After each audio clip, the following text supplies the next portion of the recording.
বন্ধুরা, কেমন আছো সবাই? আশা করি ভালো আছো। Habit is our best friend and worst enemy. ভালো সুঅভ্যাস যেমন আমার ভালো বন্ধু, খারাপ অভ্যাস আমার খারাপ বন্ধু।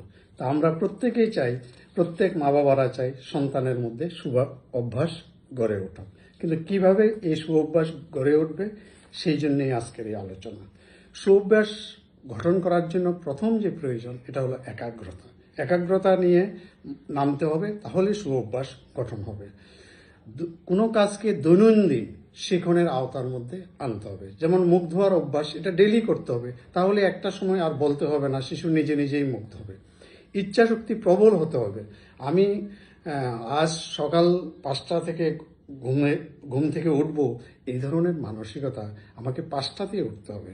এমন না যে আমি 5 মিনিট পরে উঠব। উদ্দীপনা তৈরি করা, পরিচ্ছন্নতার অভ্যাস তৈরি করতে গেলে হাত ধোয়া ছাড়া বিকল্প নেই। অর্থাৎ আমি খাবো না, এই ধরনের উদ্দীপনা তৈরি না করলে সুঅভ্যাস গঠন হবে না।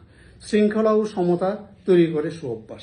অর্থাৎ হাঁটার অভ্যাস তৈরি হলে তোমাকে হাঁটতেই হবে। যে কোনো পরিস্থিতিতে ঝড় বৃষ্টির মধ্যে একটু কম হাঁটবে, কিন্তু হাঁটতে হবেই। এ ধরনের মানসিকতাই সুঅভ্যাস তৈরি করে। সুঅভ্যাস হবে স্বতঃস্ফূর্ত, কোনো আলাদা তাগিদ থাকবে না, নিজের মনের তাগিদে সুঅভ্যাস। সুঅভ্যাস দক্ষতামূলক আচরণে সাহায্য করে। আমি যদি সাইকেল, মোটরসাইকেল